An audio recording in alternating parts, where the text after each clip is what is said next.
पाकिस्तान को खत्म करने का कहा, जिसने कहा कि पाकिस्तान को बॉम्ब करने। पाकिस्तान तो ईरान को माइनस कर दो तो पाकिस्तान है ही नहीं है।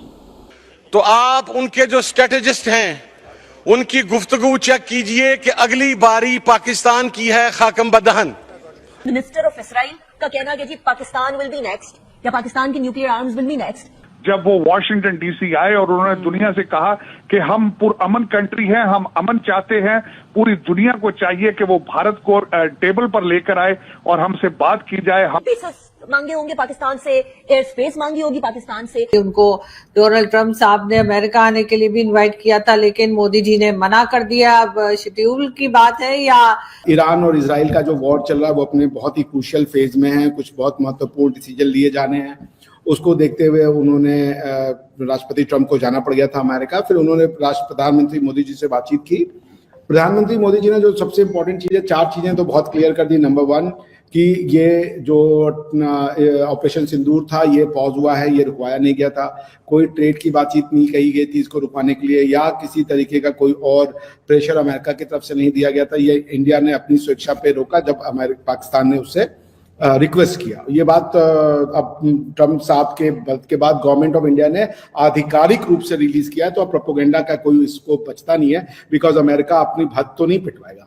जय हिंद दोस्तों। एक तरफ तो कुछ पाकिस्तानी हैं, कह रहे हैं कि मुनीर साहब ने बहुत अच्छा काम किया है कि ट्रंप के साथ उन्होंने लंच किया और अपने हवाई अड्डे, अपने एसेट्स उन्होंने अमेरिका को ईरान के खिलाफ इस्तेमाल करने के लिए दे दिए। लेकिन दूसरी तरफ अगर आप देखें, कुछ पाकिस्तानी जो मुनीर से नाराज थे वह ट्रंप के और मुनीर की मुलाकात को लेकर काफी गुस्से में थे और मुनीर का बहिष्कार करते हुए वॉशिंगटन डीसी में नजर आ रहे थे। लेकिन पाकिस्तानी मीडिया में कुछ ऐसे लोग हैं जो मुनीर के तलवे चाट रहे हैं। देखिए, ट्रंप साहब had a tough time recently, मैं समझ सकता हूं, क्योंकि इवन इंटरनली जो इलॉन मस्क के साथ हुआ, इलॉन मस्क और ट्रंप के साथ जो चीजें आई उसको देखते हुए ये रिलेशन वाकई में भारत और अमेरिका का रिलेशन जो कि बाई पार्टीजन रिलेशनशिप है उसको बहुत धचका लगा था। लेकिन ट्रंप साहब को भी ये समझ में आ गया कि हम लोगों ने तो शो भी किया था अर्जुन जी, आपको याद होगा जी, ट्रंप साहब के ऊपर मस्क ट्वीट कर रहे थे कि इनको इम्पीच करो, इनको हटा दो, और ये एप्स्टीन फाइल में थे और पता नहीं क्या क्या चीजें। So Trump साहब also understood कि भाई before it's too late एक और रिलेशनशिप खराब हो जाए, और भारत की रिलेशनशिप बहुत मजबूर है और वाकई में भारतीयों का दिल बहुत दुखा था जब इस तरीके की स्टेटमेंट्स दी गई थी।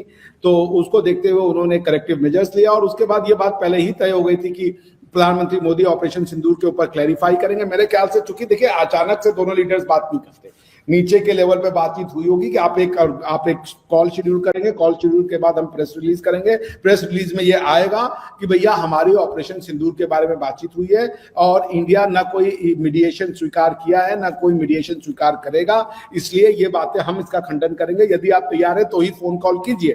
उसके बाद राष्ट्रपति ट्रंप का फोन कॉल आया होगा। और दूसरी चीज ये भी है कि G7 के बाद देखिए, G7 से इंडिया को काफी इम्पेटस मिला है। प्रधानमंत्री मोदी ने भारत की सुरक्षा को और भी ज्यादा स्ट्रॉन्ग कर दिया है। G7 से कनाडा ने इंडिया को कहा कि आप फुल फ्लेजेड वो डिप्लोमेटिक रिलेशंस पहले बहाल कीजिए। दोनों देश तैयार हो गए हैं कि कनाडा और अमेरिका, इंडिया के बीच में जो है, भारतवर्ष के बीच में फुल डिप्लोमेटिक रिलेशनशिप को रिस्टोर किया जाए। दोनों ने अपने अपने हाई कमिश्नर्स के नाम भी दे दिए एक दूसरे को, या बहुत ही जल्द दे देंगे। सो मेरे ख्याल से ये बहुत इंपॉर्टेंट था। और रही बात की, राष्ट्रपति ट्रंप ने कहा कि कनाडा से जाने से पहले या कनाडा जाने के दौरान आप अमेरिका होते हुए जाइए।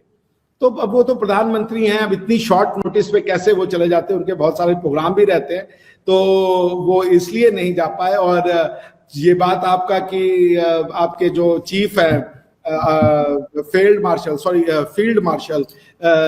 जो है वो वहां पहुंचे हुए हैं, और उसके लिए तो मैं तो देख रहा था उनकी तो वॉशिंगटन होटल के सामने पता नहीं क्या क्या आप ही लोगों ने उनको क्या क्या बोला है, वो तो मैं सब सुन रहा था ट्विटर पे, मैं बोलना नहीं चाहूंगा उसको। तो देखिए, और दूसरी चीज की आपने ये भी खबर आप लोग की मतलब इधर से उड़ा दी गई थी, हर जगह से उड़ा दी गई थी कि भाई उनको फ्लैग डे पे बुलवाया है और मेन गेस्ट हैं और ये है और वो है। बाद में अमेरिका ने उसको भी जो है वो खंडन कर दिया, उसको भी डिनाई कर दिया कि ऐसी तो कोई बात नहीं है, हमने तो किसी भी फॉरेन लीडर को नहीं बुलाया था फ्लैग डे के लिए।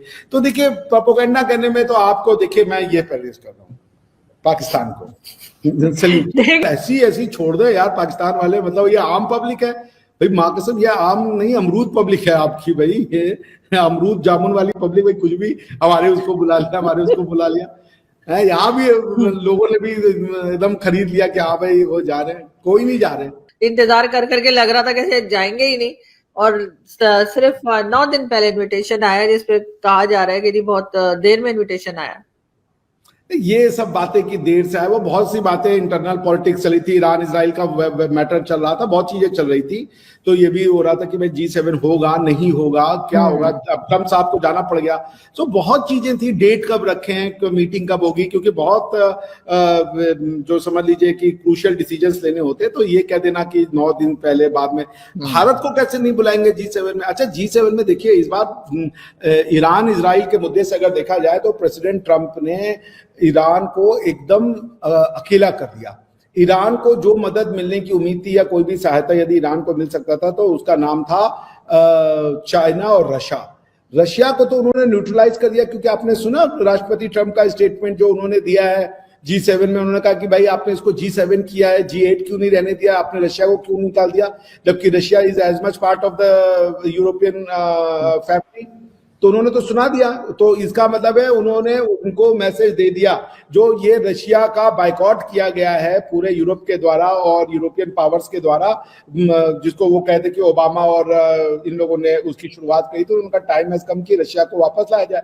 तो ये कह के रशिया को मेन लाइन या मेन स्ट्रीम करने के नाम पे उन्होंने ईरान के साथ कोई भी रशियन रिलेशनशिप को खत्म कर दिया। दोस्तों, पाकिस्तान में कुछ ऐसे एलिमेंट भी हैं, ऐसे लोग भी हैं जो ये कह रहे हैं कि भैया मुनीर साहब ने बहुत अच्छा काम किया है और मुनीर साहब को इसके लिए अवार्ड मिलना चाहिए। खुद को उन्होंने फील्ड मार्शल घोषित करवा दिया है, और ट्रम्प के साथ जब लंच करने आए थे तो पाकिस्तानी गुस्से में कितना थे, कितना उसको सुना रहे थे, लेकिन कुछ ऐसे मुनीर के चाटुकार हैं जो कह रहे हैं कि मुनीर साहब ने तो पूरी दिशा बदल दी है। 10 मई के बाद बिल्कुल दशा हमारी बदल गई है, यह नया पाकिस्तान है, और हमारे यहाँ जो मिनरल की खदानें हैं इससे पाकिस्तान मालोमाल हो जाएगा। पाकिस्तान इतने सालों में मालोमाल नहीं हुआ, 1947 से लेकर अभी तक पाकिस्तान की हालत ऐसी खस्ता हाल हो रही है कि वह भारत को लेक्चर देने लगे हैं कि भारत को ये करना चाहिए, भारत को प्लान बी पर काम करना चाहिए, लेकिन भारत तो अपने ही धुन में काम करता है। और जब बात हो रही है ट्रंप और मोदी की मुलाकातों की, तो यहाँ पर मोदी जी के ऑलरेडी पहले से प्लान्ड प्रोग्राम्स थे जिनको कैंसिल करना काफी दुखद पड़ सकता था, और एकदम से अगर ट्रंप बुलाते हैं तो क्या मुनीर साहब थोड़ी ना नरेंद्र मोदी जो दौड़े दौड़े चले जाएंगे, उनको भी तो अपने देश के बारे में सोचना है। और अगर मोदी जी वहां चले जाते तो मुनीर के सामने मोदी जी को बैठने को बोला जाता और दोनों में सुलह कराने की कोशिश करते, और यहाँ पर ट्रम्प साहब अपना क्रेडिट ले जाते कि हमने इनकी बातचीत कराई है। वैसे भी पाकिस्तानी मीडिया के लोग, पाकिस्तानी लोग कह रहे हैं कि पूरी दुनिया को इकट्ठे होना चाहिए और भारत के साथ सुलह करनी चाहिए।